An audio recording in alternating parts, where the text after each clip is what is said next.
नमस्ते, मैं हूं दिग्विजय सिंह। आप देख रहे हैं न्यूज पथ। आज हम आपके लिए लेकर आए हैं उन फिल्मों का किस्सा जिसे दुनिया की सबसे डरावनी फिल्मों में शामिल किया गया है।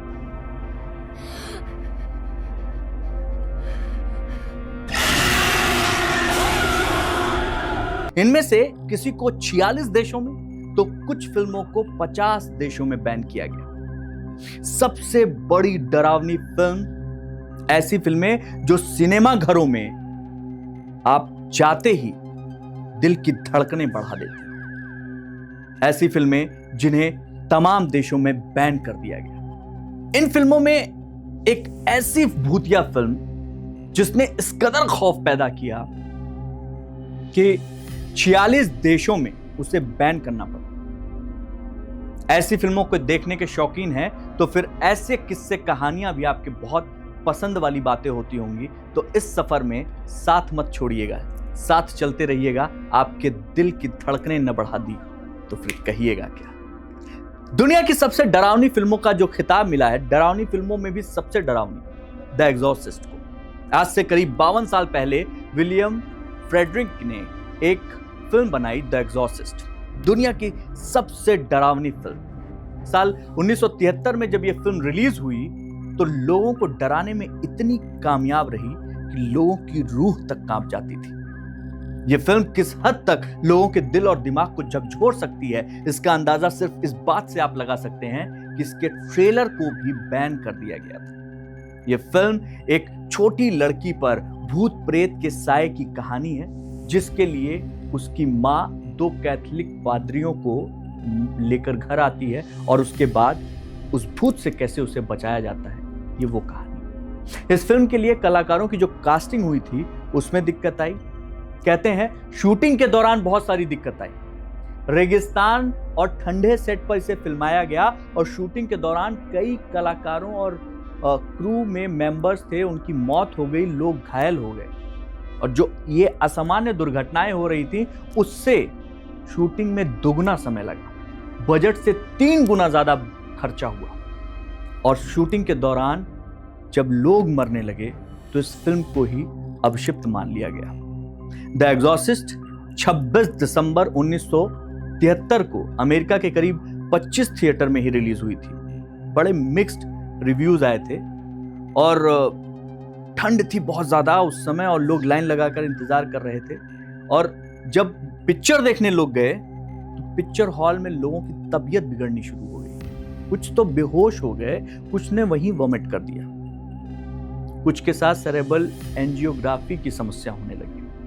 बच्चे इस फिल्म को न देख पाए इसलिए कई शहरों में इसे बैन करने की कोशिश की गई। कुछ जगहों पर इस फिल्म को क्रिश्चियन धर्म के फेवर में प्रोपेगेंडा बताकर बैन कर दिया गया। तो ये पहली फिल्म थी द एग्जॉर्सिस्ट।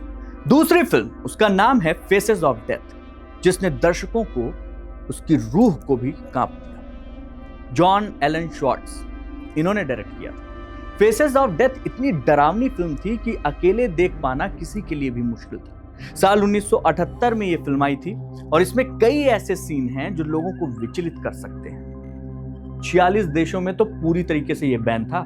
इसके अलावा यूके में इस फिल्म पर केस किया गया और इसे ऑब्सेंस पब्लिकेशन एक्ट 1959 का उल्लंघन माना गया। हालांकि साल 2003 में इस फिल्म को यूके में डीवीडी पर रिलीज करने की अनुमति दी गई थी, लेकिन इसी के साथ British board of film and classification यानी बीबीएफसी ने सिनेमेटोग्राफ फिल्म एनिमल्स एक्ट के तहत, जो 1937 का था, बीबीएफसी ने दिशा निर्देश जारी किया और बताया कि इसमें जो कुत्तों और बंदरों के साथ बेरहमी वाले दृश्य है ना, उसको हटाने के लिए कहा गया। इसके बाद इसमें से 2 मिनट 19 सेकंड का वो दृश्य हटाया गया। मैंने ये फिल्म देखी है। इस फिल्म को देखने के बाद यकीन मानिए आप ना सो नहीं पाएंगे।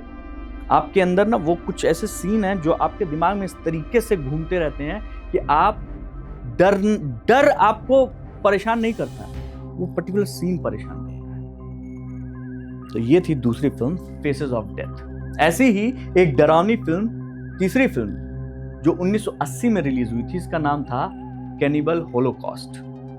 इटली में इस फिल्म के प्रीमियर के बाद वहां के जो मजिस्ट्रेट है ना, उन्होंने इसकी सारी रील जब्त करने के आदेश दे दिए थे।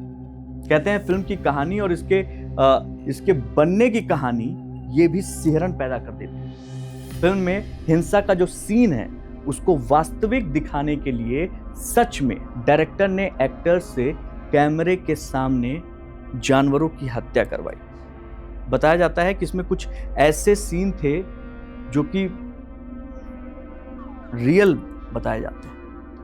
रिपोर्ट्स के मुताबिक इन सीन्स को शूट करने के लिए एक्टर्स जब सेट पर आते थे तो वो खुद परेशान हो जाते थे, डिप्रेशन में चले गए एक्टर्स।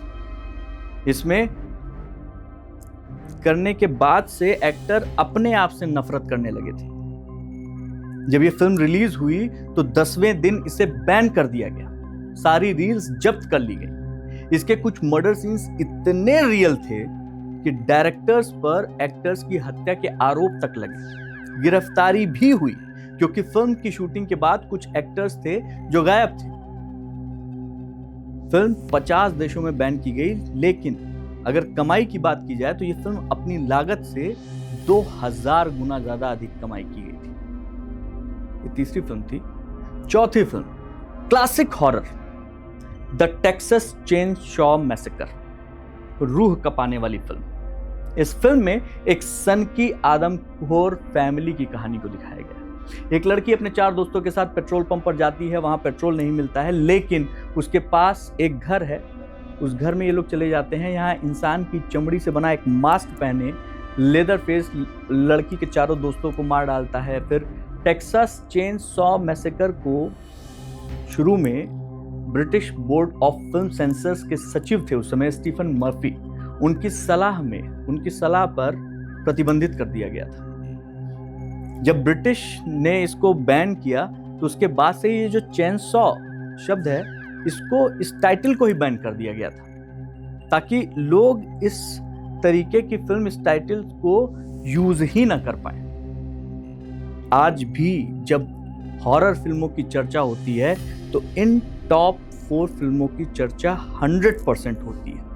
और ये वो फिल्में हैं जिसको अगर आप नहीं देखिए तो ही बेहतर है, क्योंकि ये जो खिताब मिला हुआ है वो खिताब सिर्फ इसलिए नहीं मिला है कि आप फिल्म देखने गए और आपने फिल्म देखी और अब 2025 में आप बैठ के 1973 की फिल्म देख रहे हैं और आप कह रहे हैं यार इसमें तो कोई डर ही नहीं है। आप ये समझिए कि डर क्या है। उस समय आप किसी फिल्म को बनाते हैं, अचानक उस फिल्म के सेट पर लोगों की मौत होने लगती है, लोग परेशान हो जाते हैं, डिप्रेशन में आ जाते हैं, लोग गायब होने लगते हैं। डायरेक्टर पर इल्जाम लगता है कि इतना रियल कैसे कर दिया उसने, पक्का यकीनन वहां मर्डर हुआ है। इस वजह से ये फिल्में टॉप की हॉरर फिल्में मानी जाती हैं, जिन्होंने दर्शकों के दिल और दिमाग पर हमेशा एक अलग छाप छोड़ी है। तो आज बस इतना ही, जल्द मुलाकात करेंगे। नमस्ते।